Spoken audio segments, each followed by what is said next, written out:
সুপ্রিয় দর্শক, আমি মুস্তফা দানিশ স্বাগত জানাচ্ছি সম্পাদকীয়তে। আজকের আলোচনার বিষয় উচ্চ মাধ্যমিকে ফলাফল বিপর্যয়।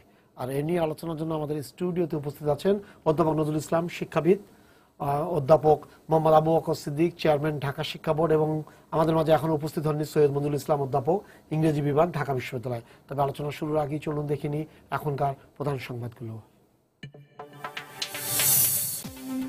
চিকিৎসার জন্য বেগম জিয়ার 6 সপ্তাহ সময় আবেদনের মঞ্জুর নিয়ে আইনজীবীদের পরস্পর বিরোধী বক্তব্য।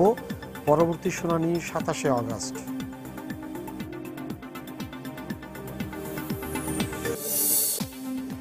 এফবিআইয়ের আগ্রহ থাকলেও ডিবি বলছে নিলয় হত্যার আলামত পরীক্ষা হবে সিআইডির ল্যাবেই।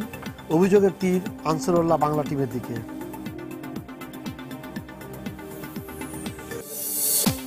প্রতারণার বেসরকারি মামলাগুলো দুদকের পরিবর্তে এখন থেকে তদন্ত করবে পুলিশ। দুদক আইনের খসড়া নীতিগত অনুমোদন।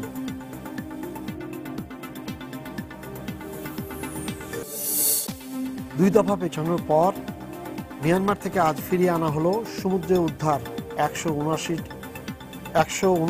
অভিবাসী বাংলাদেশিকে। বংডুতে পতাকা বৈঠক। এবং চট্টগ্রাম শাহ আমানত বিমানবন্দরে ফ্লাইট ও যাত্রী বাড়লেও বাড়েনি সুযোগ সুবিধা। চাপ সামাল দিতে হিমশিম কর্তৃপক্ষের। বিমানবন্দরের উন্নয়নের তাগিদ।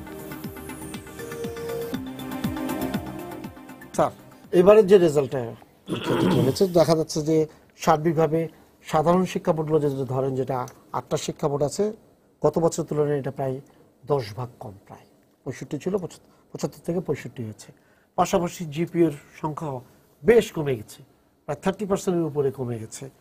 এইটা কি আসলে আমাদের শিক্ষার্থীদের সার্বিক অবস্থা, সে আপনি রাজনৈতিক বলেন বা অন্যান্য সার্বিক অবস্থার প্রেক্ষাপটে হয়েছে, না শিক্ষার্থীরা আসলেই তাদের যে প্রস্তুতি তারা যেভাবে করেছে সেই অনুযায়ী ফলটা হয়েছে?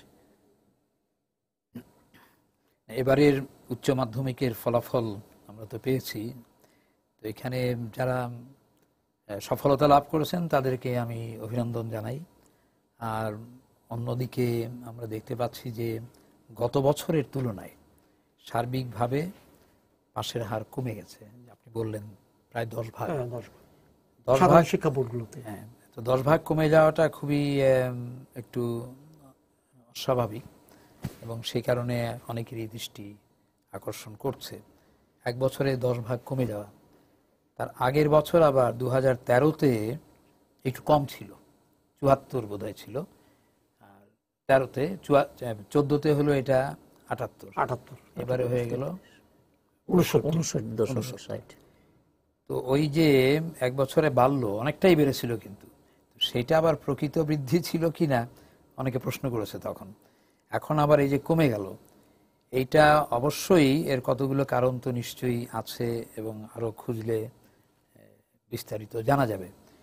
তো সেটা আমরা যেটা কাগজপত্রে দেখি বা খবরে দেখি, বা মাননীয় শিক্ষামন্ত্রী বললেন যে রাজনৈতিক অস্থিরতা, সন্ত্রাসী কর্মকাণ্ড 3 মাস ধরে এদের পরীক্ষাটা হয়েছে এই কর্মকাণ্ড শেষ হওয়ার পর, কিন্তু তাদের প্রস্তুতিকালীন সময়ে ওই যে কলেজের শেষ পরীক্ষার পরে যে বোর্ডের পরীক্ষা, এই সময়টা তো তারা প্রস্তুতি নেয়, এবং স্কুল পর্যায়ে বাড়িতে অথবা স্পেশাল যদি টিউটরিং করে কেউ সেইখানেও। তো আমার মনে হয় নিশ্চয়ই মানসিকভাবে তারা কিছুটা তো বাধাগ্রস্ত হয়েছেই। আমরা নিজেরাও ওই সময়ে আমাদের যেন পরীক্ষা দিতে হয় না, তারাও তো খুবই বিষণ্ণ ছিলাম অথবা চিন্তিত ছিলাম, অভিভাবকরা তো ছিলই। তো সেইটা আমাদের বিবেচনায় নিতেই হবে, এটা একটা বাস্তব সমস্যা ছিল। আরেকটা কথা যেগুলো এসছে, আমাদের মাননীয় মন্ত্রীও বোধহয় বলেছেন যে কোনো কোনো প্রশ্নপত্রের ধরন অন্যরকম হয়ে গেছে। যেই প্রশ্নপত্রের ধরনে তারা অভ্যস্ত সেইখান থেকে অন্যরকম হয়ে গেছে। তো যাই হোক, এই সার্বিক যে পাশের হার এটা তো কমেই গেছে, কিন্তু আমার কাছে খুব অবাক লাগে, আমি নিজে তো ভূগোলের ছাত্র, অঞ্চল ভিত্তিক সবকিছু আলোচনা করি, এই যে 8টি বিভাগ, এইখানে পাশের হারে এত বিশাল পার্থক্য থাকবে কেন? প্রায় 30, 78, এদিকে 45, তো খুবই অস্বাভাবিক। আমি ভাবতে পারি না কেন।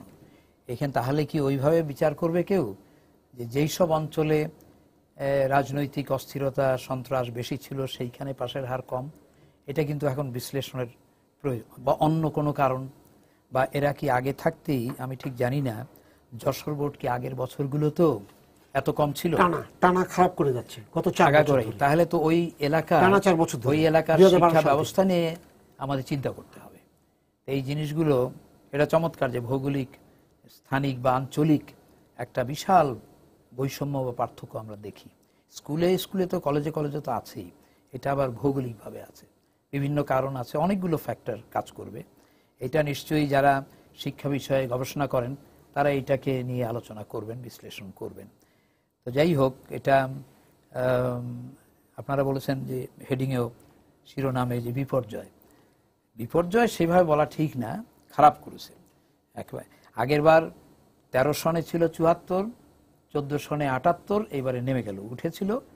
ওটা স্বাভাবিক কিনা, আবার নামাটা 9% কমে গেছে স্যার, 9% কমে যাওয়া তো এটা খুব বড় রকমের। তবে এটা 4%, 3% যদি হয় তাহলে আমরা তাহলে এটা মেনে নেওয়া যায়। 5% বেড়েছিল, 5% কমে গেছে। আর সেটা ওইটাই, ওই রাজনৈতিক অস্থিরতাটাকে অনেকে দায়ী করেন। এটা কিন্তু একটা দুটো ফ্যাক্টর দিয়ে চিন্তা করলে হবে না, অনেকগুলো এখানে প্রভাবক থাকে যার মাধ্যমে এটা হয়। স্যার আপনি বলেন, আপনি তো ঢাকা বোর্ডের, এই যে প্রশ্ন করা নিয়ে, প্রশ্নটা উঠেছে প্রশ্ন করা নিয়ে, তার মানে হলো যে প্রশ্ন যিনি দুইটা জিনিস এখানে আসছে, যেমন যশোর শিক্ষা বোর্ডের টিচাররা কিন্তু একটা কথা বলেছেন যে প্রশ্নপত্রের যে মানে যিনি দেখছেন তার মানসিকতার তেও একটা পরিবর্তন বা এই ধরনের জিনিসগুলো আসছে। যেমন রাজশাহী শিক্ষা বোর্ড থেকে আমি দেখলাম যেটা বলেছে তারা সবচেয়ে ভালো করেছে, এর মধ্যে একটা জিনিস হলো খাতার মূল্যায়নটাকে সঠিকভাবে হয়েছে। কেন তারা এই কথাটা বলছে আমি জানি না, এটা সঠিক কি আর বেঠিক কি তা জানি না। পাশাপাশি প্রশ্নগুলো করার সময় যারা প্রশ্ন করছেন তাদের সঙ্গে যারা পড়াচ্ছেন তাদের একটা গ্যাপ আছে কিনা। আপনাকে অনেক ধন্যবাদ। আসলে যে প্রশ্নটি আপনি করেছেন এটি এবারের 2015 সালের এইচএসসি পরীক্ষার বিষয়, একটি প্রাসঙ্গিক বিষয়। তবে ভিতরের চিত্রটি একটু ভিন্ন।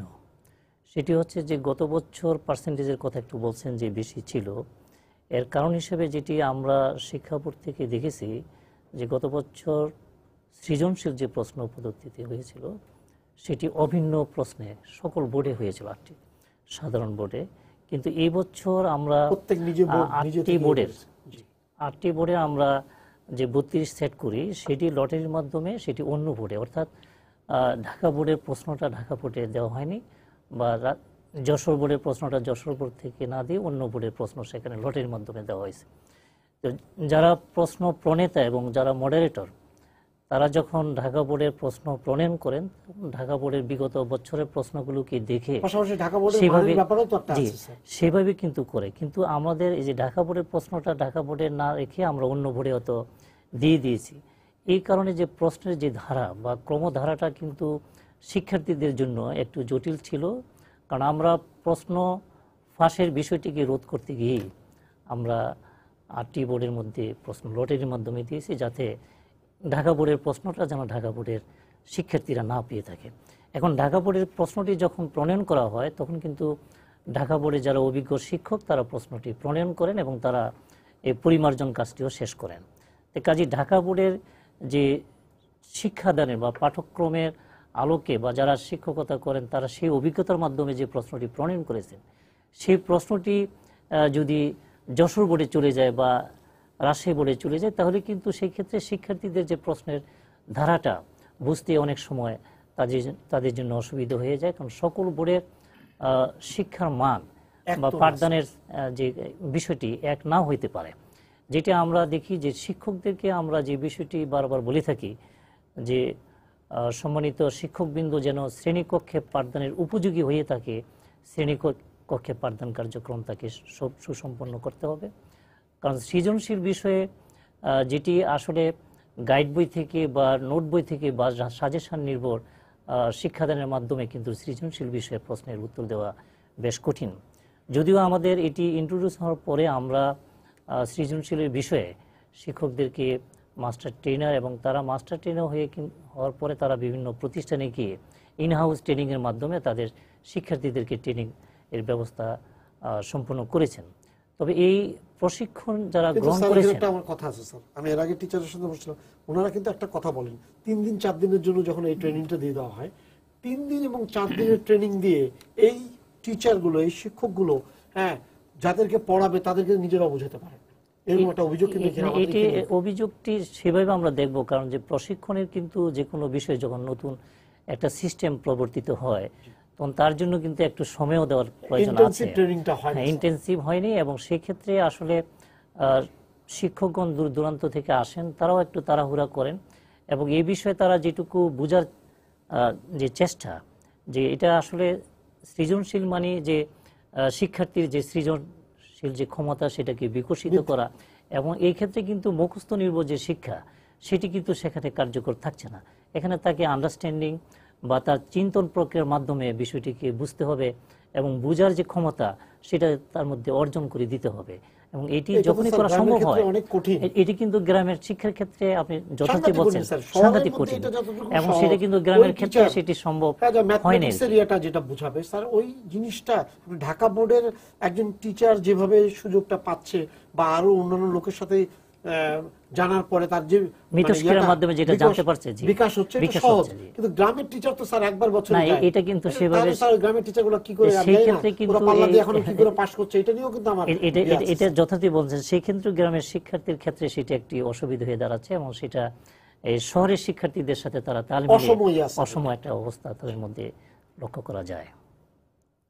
স্যার আপনি এটা তো শুনছিলেন, আপনাকে আপনি যে একটু দেরি দিয়ে আসছেন স্যার। হ্যাঁ, সেই আমার যেটা হ্যাঁ। মনে হয়েছে যে যেটা নজরুল ভাই যেটা বলছিলেন যে ভূগোলের ভিতরে এত বৈচিত্র্য কেন হবে।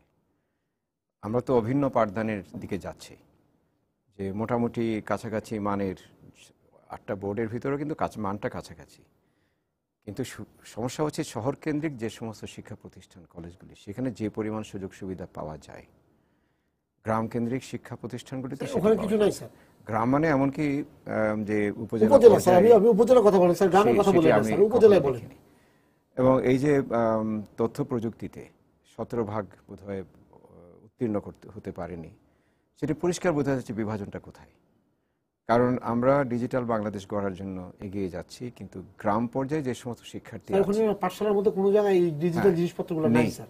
এখন বিল্ডিংই তো নাই। আমাদের দেশে একটা কোনো কিছু ধারণা নেই। হয়েছে যে মোবাইল ফোনে যেহেতু এখন ইন্টারনেট সংযোগ পাওয়া যায়, তাতে বোধহয় আমাদের ডিজিটাল যুগে প্রবেশ করেছে, কিন্তু সম্পূর্ণ ভুল। মোবাইল ফোনের যে প্রযুক্তি, কম্পিউটার প্রযুক্তি, সেটা খুব সীমিত। তার জন্য প্রয়োজন হচ্ছে সত্যিকার অর্থে একটা উচ্চ গতিসম্পন্ন ইন্টারনেট সংযোগের মাধ্যমে অন্তত একটা ল্যাপটপ, যাতে সব ধরনের কাজ করা যাবে। শহরের ছেলেরা সেটি পারছে, এবং অনেক কলেজে আপনি বিজ্ঞাপন দেখবেন যেখানে পরিষ্কার বলা আছে যে আমরা প্রত্যেক শিক্ষার্থীকে একটা ল্যাপটপ একটা করে দিচ্ছি। ল্যাপটপ। জি। গ্রাম পর্যায়ে, উপজেলা পর্যায়ে সেটি সম্ভব হচ্ছে না। তো এই অসাম্যের বিষয়টা আমাকে খুব পীড়া দিচ্ছে। এই যে বলা হলো যে শিক্ষকরা প্রস্তুত হতে পারছেন না, এটা যত না শিক্ষকদের ত্রুটি, এটার পদ্ধতিগত ত্রুটির অনেক বেশি। আরেকটা প্রশ্ন আমি এখানে তুলব, যেটি হচ্ছে যে আমাদের শিক্ষকদের যে আমরা সেই পরিমাণ দায়িত্ব দিতে যাচ্ছি, তাদেরকে সেই সুযোগ সুবিধা আমরা দিচ্ছি? সুযোগ সুবিধা নেই, এবং শিক্ষকতা পেশায় ভালো ছাত্রছাত্রী এখন আর যাচ্ছে না। এটি আমার বিশ্ববিদ্যালয় কেন্দ্রিক অভিজ্ঞতা হচ্ছে। আমার বিভাগের সবচেয়ে ভালো যারা পাশ করে বেরোচ্ছে, তাদের প্রথম তারা চলে যায় প্রাইভেট বিশ্ববিদ্যালয়ে, সেখানে ভালো বেতন টেতন পাচ্ছে। তারপর চলে যাচ্ছে, যেহেতু ইংরেজি বলতে পারে বা ইংরেজিতে লিখতে পারে, তারা আন্তর্জাতিক বিভিন্ন সংস্থা, তারপর জাতিসংঘের বিভিন্ন দপ্তরে কাজে যোগদান করছে। তারপর দেখা যাচ্ছে বিসিএস পরীক্ষায় যাচ্ছে, তারপর আসছে এডুকেশন করে, অর্থাৎ 4 নম্বর বা 5 নম্বরে গিয়ে পছন্দ বা 5 নম্বর পছন্দ হচ্ছে শিক্ষকতা। তারপর দেখা যায় যে পত্রিকায় এসেছিল একজন ম্যাজিস্ট্রেট একজন শিক্ষককে ক্ষমা চাইতে বাধ্য করেছেন, বা এই ধরনের ঘটনা। তাতে শিক্ষকতার প্রতি বীতশ্রদ্ধ হয়ে যায় মানুষ। এখানে গেলে আমার না আছে সম্মান, না আছে অর্থবিত্ত, না আছে আমার কোনো আনন্দ। সেই জন্য গ্রাম পর্যায়ে, উপজেলা পর্যায়ে শিক্ষক এখন পাওয়া খুব কঠিন হচ্ছে। যশোর বোর্ডের প্রসঙ্গ এসছে, যশোর বোর্ডে ইংরেজিতে অর্ধেক প্রায় ফেল করেছে। তার কারণটা হচ্ছে, আমি কি জিজ্ঞেস করেছিলাম, আমার যশোরে যে সমস্ত ছাত্রছাত্রী আছে বিভিন্ন কলেজে পড়াচ্ছে, তারা বললো যে এক একটা কলেজ আছে যেখানে ইংরেজি শিক্ষকই নেই। হয়তো ভূগোলের শিক্ষক ইংরেজি পড়াচ্ছেন, এরকমই অধিকাংশ এখন গ্রামীণ নজরুল ভাইয়ের এরকমই মতো আছে। ভূগোলের শিক্ষক যদি ইংরেজি ইংরেজি পড়াচ্ছেন, আমার শিক্ষক কোনো কিন্তু সমস্যা এমনি নাই। ছিল না। কিন্তু অঙ্ক এবং ইংরেজি শিক্ষক স্যার অধিকাংশ গ্রামীণ আচ্ছা, এই তো পর্যায়ে গেল নাই। ইংরেজির ফলে ছাত্রছাত্রীরা শিক্ষার্থীরা বঞ্চিত হচ্ছে ভালো ইংরেজি শিক্ষা থেকে।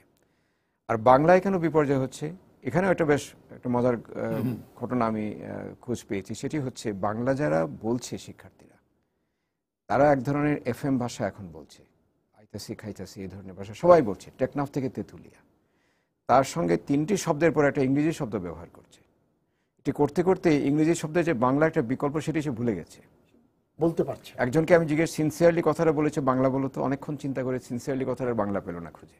এখন তাকে যখন পরীক্ষার প্রশ্নের উত্তর দিতে হবে, সে তো আর সিনসিয়ারলি লিখতে পারবে না বা আইতেছি খাইতেছি লিখতে পারবে না, ওই ভাষাটাই সে শিখতে পারছে না। ফলে ভাষাগত বিপর্যয়ে মাননীয় প্রধানমন্ত্রীকে শুনলাম, তিনি অবাক হয়েছেন যে মাতৃভাষায় কেন। কারণটা হচ্ছে এই যে মাতৃভাষা শিক্ষাটাও একটা দক্ষতার বিষয়। এটি সবাই একেবারে জন্মগতভাবে মাতৃভাষায় দক্ষ হতে পারে না, তার জন্য নির্দিষ্ট নিয়মাবলী আছে এবং মাতৃভাষা শিক্ষণের কতগুলি পরিমাপ আছে, সেগুলি যদি আমি সঠিকভাবে না করতে পারি তাহলে মাতৃভাষাটাও আমি পারবো না অর্জন করতে। এখন দেখা যাচ্ছে একটা ফোন আছে স্যার। হ্যাঁ, দর্শক আপনার পরিচয় দিয়ে প্রশ্ন করুন। হ্যালো, আসসালামু আলাইকুম। ওয়ালাইকুম সালাম। হ্যাঁ, আমি পায়েল মিরপুর থেকে বলছি। জি আজকে পায়েল বলছি মিরপুর থেকে। জি বলেন। হ্যাঁ, আজকে 3 জন অতিথি গেছে। আমার প্রশ্ন ছিল যে মাননীয় প্রধানমন্ত্রী বারবার প্রচার করে বেড়াচ্ছে যে বিরোধী দলের হরতাল জ্বালা পড়ার কারণে ছেলে মেয়েদের পরীক্ষা ভালো হয়নি, এই জন্য পরীক্ষার ফল বিপর্যয়। এটাই কি আসলে মূল কারণ, নাকি প্রকৃত কারণটাকে আড়াল করার জন্য উনি এই কথাগুলো বলছে? আচ্ছা ঠিক আছে।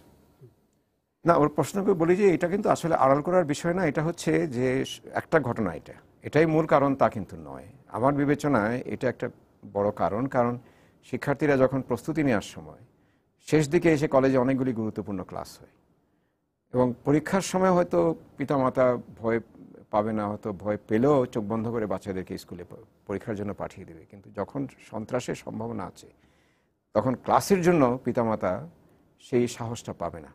ফলে এটি একটি সমস্যা। অবশ্য আমরা কিন্তু, আপনি যদি শুনে থাকেন আমাদের কথাগুলি, আমরা এটিও বলেছি, বাকি সব কিছুই বলছি। আর অনেকগুলো সমস্যা আছে। কাজে ওই এইভাবে প্রশ্ন করাটা বোধহয় ঠিক নয়। যে আমি মনে করি যে অনেকগুলি সমস্যা নিয়ে আলোচনা করছি, একটা সমস্যা সহিংসতা মানতেই হবে। এটা যারা মানবেন না তারা আমি মনে করি যে আসলে সত্যিটা গ্রহণ করছেন না, এটি মানতে হবে।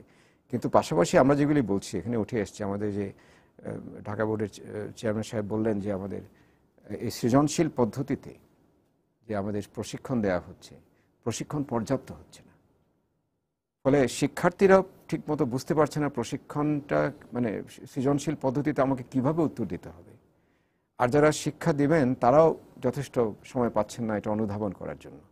যদি একটা নিবিড়ভাবে একটা ওয়ার্কশপের মাধ্যমে অনেকের সঙ্গে নিয়ে, মানে বিভিন্ন জায়গা থেকে একসঙ্গে নিয়ে, ধরুন আপনি 2 সপ্তাহের একটা ওয়ার্কশপ করা হতো, তাহলেও তো তারা সেটা বুঝতে পারতেন। এবং হাতে কলমে শিক্ষার্থীদের বসিয়ে হাতে কলমে এই জিনিসটা প্রমাণ করা যে এই সৃজনশীল পদ্ধতিতে আমরা এই বিষয়ের উপর জোর দিচ্ছি, এই মুখস্থবিদ্যা চলবে না। কারণ আমি দেখতে পাচ্ছি সৃজনশীলকে এখন কোচিং বাণিজ্যে নিয়ে যাওয়ার জন্য মুখস্থবিদ্যার ভিতরে নিয়ে ফেলে দেওয়া হচ্ছে। তাতে কিন্তু আমাদের মূল উদ্দেশ্যটাই ব্যাহত হচ্ছে। এটি না সৃজনশীল না পুরনো দিনের মুখস্থবিদ্যা, মাঝখানে পড়ে এইবার অনেক শিক্ষার্থী কিন্তু এই সমস্যাটাই আক্রান্ত হয়েছে। তারা ঠিক বুঝতে পারেনি সৃজনশীল জিনিসটা কী। আমার মনে হয় আমাদের খুব দ্রুত এই দিকে এগিয়ে যেতে হবে। আর এই যে কোচিং বাণিজ্য নির্ভরতা আমাদের কমাতে হবে। এটিও সৃজনশীল সম্পূর্ণভাবে যদি আমরা প্রয়োগ করতে পারি সেটা এমনিতেই কমে যাবে, কিন্তু আমাদের আরও এগিয়ে গিয়ে এই কোচিং বাণিজ্য থেকে আমাদের বেরিয়ে আসতে হবে। আর যে অসাম্যের কথাটা আপনি তুলেছেন, গ্রাম এবং শহরের এই বিভাজনটা আমাদের দূর করে ফেলতে হবে, এছাড়া কোনো উপায় আমি দেখছি না।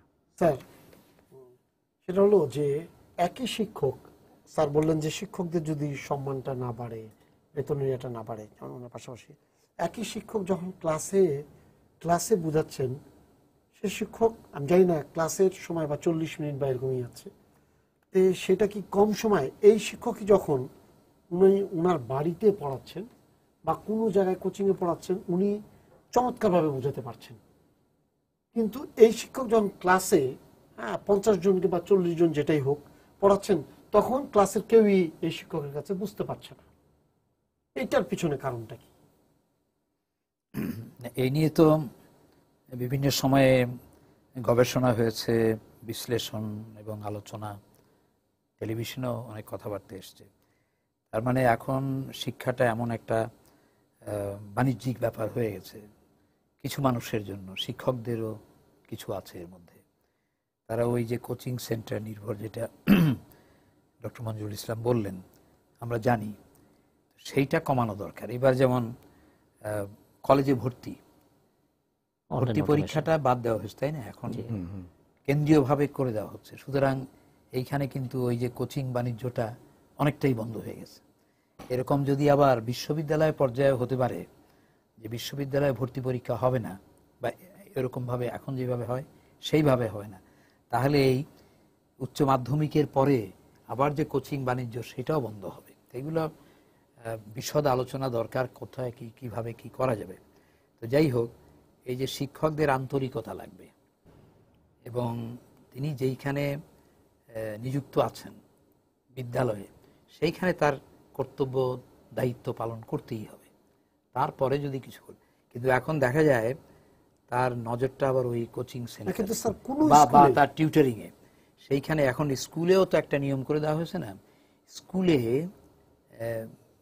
প্রাতিষ্ঠানিকভাবেই স্কুলের সময়ের পরে 1 ঘন্টা বা যাই হোক, তারা স্কুল থেকেই বিশেষ কোচিং করবেন। এটা সব পরীক্ষার ঠিক আগে। তো এইটাতেও আবার অনেকের পছন্দ না, তারা এইটাও ঠিক মতো করতে চাচ্ছেন না। আরেকটা হলো যে সারা বছর ধরে নিয়মিত পড়াশোনা করা এবং টেক্সট বই পড়া, ওই যে সৃজনশীল কথা যেটা আসলো সেটা কি জিনিস সেটা বোঝানো। কোচিংটা না থাকলেই কিন্তু এটা বোঝানো সহজ হতো। এখন আমরা আমাদের শিক্ষা ব্যবস্থাটাকে ক্রমান্বয়ে শুধু জটিল করে ফেলছি এবং ভুল দিকে। সেই জিনিসগুলো এখন চিন্তার বিষয় আর কি। শিক্ষকদেরকে, যেটি প্রফেসর মঞ্জুর বললেন, যেমন শিক্ষকদেরকে যথাযোগ্য মর্যাদা তো দিতে হবে এবং পারিশ্রমিক দিতে হবে, যাতে করে এইটা করেই তিনি সংসার চালাতে পারেন, তার ছেলে মেয়েদেরকে ভালো শিক্ষাও দিতে পারেন। যেটা ভারতে এবং শ্রীলঙ্কাতে, এমনকি পাকিস্তানে এটা শুধু প্রাথমিক পর্যায়ে না, মাধ্যমিক, উচ্চ মাধ্যমিক, এমনকি বিশ্ববিদ্যালয় পর্যায়ে। এই যে এবার যেটা হলো একটা নীতিমালা, সেইখানে দেখা গেল ওই যে এটা বেতন কাঠামো, বিশ্ববিদ্যালয়ের শিক্ষকদেরকেও অবমূল্যায়ন করা হচ্ছে মর্যাদায় এবং স্বভাবতই বেতনের দিক থেকেও। এটা নিয়ে আন্দোলন হচ্ছে। এটা তো একেবারেই অপ্রয়োজনীয় ছিল। কোথায় মর্যাদা ওদের বাড়াবে, তাদের বেতন বাড়াবে, আলাদা বেতন কাঠামো হবে, সেটা না করে উল্টো দিকে চলে গেছি আমরা। আমার 2 ধাপ অবনমন। এটা তো হবে না। এতদিন পরে আমি তো মঞ্জুরি কমিশনের চেয়ারম্যান ছিলাম 4 বছর। আমি তো লিখিতভাবে আমরা বলেছি, আমি বলেছি, আমার কমিশন বলেছে, শিক্ষক মণ্ডলী তো বলেছেনই, পরিষদ বিশ্ববিদ্যালয়, যে আলাদা বেতন কাঠামো হবে, আলাদা মর্যাদা হবে। আমরা উদাহরণ হিসাবে বারবার দেখিয়ে দিয়েছি, পাশের দেশ ভারত, পাকিস্তান, শ্রীলঙ্কাতে কি অবস্থা। ওই পর্যায়ে অন্তত যাই। তো আমরা নিচের দিকে, আগেই ছিলাম নিচে, এখন আরো নিচে।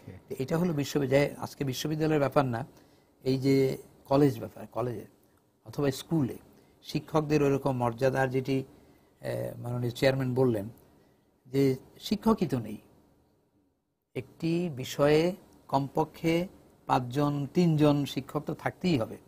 একজন শিক্ষক যদি ভূগোল পড়ায়, একজন শিক্ষক মাত্র যদি শুধু ইংরেজি পড়ান, কি করে হবে? কিন্তু বাস্তবে অনেকখানি নাকি এরকম অবস্থা। তো আমাদের এইগুলো দৃষ্টি দেওয়া দরকার, এবং পর্যাপ্ত সংখ্যক শিক্ষক তো লাগবেই। আরেকটা হলো যে অবকাঠামোর কথা, শহরে বা গ্রামে, বিশেষ করে গ্রামাঞ্চলে, মফস্বলে, সেইখানে আপনি আইটি শিক্ষা দিবেন, কম্পিউটার একটা হয়তো দেওয়া হলো, ল্যাপটপ, এটা কয়েকদিন চললো, তারপরে কি হলো কেউ খবর জানে না। এটা চালাবার লোকটিও প্রশিক্ষিত হন নাই এখনো। তারপরে ভবনটাও তো ঠিক নেই। এই যে উপকূলীয় এলাকায় ঝড় তুফান ইত্যাদি, কত স্কুল কলেজ ধ্বংসপ্রাপ্ত, ওখানে কি বিদ্যুৎ নাই। তো আপনি ওখানে সোলার বিদ্যুৎ দেন, কম্পিউটার চালাবার ব্যবস্থা করেন ইত্যাদি, তাদেরকে প্রশিক্ষণ দেন, একদিনে হবে না। সেখানে আমার মনে হয় এই যে আইটির জন্য আবার কম্পালসারি নম্বর, এটাও এখনই দেওয়া সম্ভব কিনা, এটা বরং একদম স্পেশাল রাখা উচিত ছিল। এটা যদি কেউ করে তাকে এক ধরনের বোনাস দেওয়া যাবে, কিন্তু প্রত্যেককে এটা পড়তেই হবে, পাশ করতে হবে এখনই, যেখানে আমার অবকাঠামো তৈরি হয়নি। ল্যাপটপ সবার হাতে যায় নাই, দিয়েছে সরকার, অনেক দিয়েছে, কিন্তু সবার জন্য তো যায় নাই তো এখনো। আমরা অগ্রসর হয়েছি, বিপ্লবাত্মক অগ্রসরই, কিন্তু পুরোপুরি হয় নাই এখন, এটা বুঝতে হবে। তো স্যার একটা টেলিফোন নিয়ে নি তার আগে। দর্শক আপনার পরিচয় দিয়ে প্রশ্ন করুন। আমি মোহাম্মদ আবুল কালাম মাগুরা থেকে বলছি। জি বলেন। যশোর বোর্ডের রেজাল্ট খারাপ হওয়ার জন্য যে কারণটি চিহ্নিত করা হচ্ছে, আমি আসলে এর সঙ্গে একমত না। যশোর বোর্ডের শিক্ষক সংকট আছে, সারা বাংলাদেশের শিক্ষকের একই অবস্থা। আমি যেটা মনে করি, আমি একজন শিক্ষক প্লাস অভিভাবক, যে অভিভাবক হিসাবে আমি দেখছি এবং শিক্ষক হিসাবেও দেখছি যে যশোর বোর্ডের এবারের ইংরেজি প্রশ্নটা একটু জটিল হয়েছে। রাজশাহী বোর্ডের ওই প্রশ্ন যদি এবার যশোর বোর্ডে দেওয়া হতো, যশোর বোর্ডেও 70% পাস করতো। ভালো প্রশ্ন। এবং আমি চেয়ারম্যান স্যারের সঙ্গে একমত যে এবার প্রশ্ন লটারি হওয়ার কারণে এই বিভ্রান্তি ঘটেছে। আমি মঞ্জুর স্যারের কাছে রিকোয়েস্ট করব যে 7টা বোর্ড বা 8টা বোর্ডের প্রশ্নগুলো, ইংরেজি প্রশ্নগুলো স্যার আপনি একটু স্টাডি করেন। এই প্রশ্নের ভেরিয়েশন আছে। আজকে একটা স্টুডেন্ট যদি অন্য সাবজেক্টে ধরি, ইসলামের ইতিহাস বলেন, অর্থনীতি বলেন, 3টা সালের প্রশ্ন যদি সে পড়ে তাহলে সে সব কমন পাবে। ইংরেজি প্রশ্নে 20 সালের প্রশ্ন পড়লেও সে কমন পাচ্ছে না। তাহলে অন্য সাবজেক্টের সঙ্গে ইংরেজির এই পার্থক্যটা কেন স্যার? ঠিক আছে, হ্যাঁ স্যার আপনি শুনলেন স্যার জি। যেটা বলেছে, যে তার মানে স্যার আপনি প্রথমে কিন্তু এটা আইডেন্টিফাই করেছিলেন যে আমাদের সেটগুলো থাকতো আগে, কমন সেট থাকতো, ওইখান থেকেই 4টা সেট যার যেখানে। এখন যেটা হলো যে ঢাকাটা চলে গেছে রাজশাহীতে, রাজশাহীটা চলে গেছে যশোরেটা চলে গেছে দিনাজপুরে। এখন তারা আবার অভ্যস্ত করে আসছে বেজোর সংখ্যা দিয়ে প্রশ্নের এরিয়াটা, হ্যাঁ সবকিছু মিলে যেটা ট্রেন যেটা। তারপর এটা তো ঠিক স্যার, ঢাকা বোর্ডের যে টিচারদের যে তাদের শিক্ষার্থী যারা আছে তাদের সম্পর্কে যে ধারণাটা, সেটা কিন্তু আপনি দিনাজপুর বা যশোরের উপরে যদি অ্যাপ্লাই করার চেষ্টা করেন, ওই স্যারদের যদি আপনি মানের দিক থেকেও দেখেন, ওটাও কিন্তু ভিন্ন। এরকম অবস্থায় উনি যেটা বললেন যে এরকম যদি চলে ওরকমই গেছে, তাতে তো স্যার বিপর্যয়ের সম্ভাবনা অনেক বেশি। এই ক্ষেত্রে আমাদের যে প্রশ্ন, আসলে আমাদের যে 8টি শিক্ষা বোর্ডের বিষয়, যেটি জাতীয় পাঠ্যপুস্তক বোর্ড কর্তৃক যে প্রণীত যে সিলেবাস, এবং সেই সিলেবাস অনুযায়ী কিন্তু 8টি বোর্ডের শিক্ষা কার্যক্রম কিন্তু চালু আছে। তো কাজে এই ক্ষেত্রে এক বোর্ডের প্রশ্ন করলেই যে সেটি অন্য বোর্ডের জন্য প্রযোজ্য হবে না, সেটা কিন্তু আমরা মনে করি না। আমরা যেটি মনে করি যে প্রতিটি শিক্ষা বোর্ডের যারা শিক্ষার্থী, তাদেরকে আমাদেরকে সেভাবেই গড়ে তুলতে হবে যাতে করে এই যে প্রশ্নগুলি, তো এটা পাঠ্যপুস্তক থেকে তো করা হয়েছে সৃজনশীল প্রশ্ন, যে ধরনের প্রশ্ন আসে ওই ধরনের প্রশ্নের বাইরে কিছু করলে তখন আর পারছে না, সেই প্রশ্নের সাথে তারা যেন নিজেকে তৈরি করতে পারে, সেভাবে কিন্তু তাদের ডেভেলপমেন্টটা হওয়া প্রয়োজন। এবং সেই ক্ষেত্রে যে কথাটিগুলো স্যার যেটি বললেন, যে আসলে আমাদের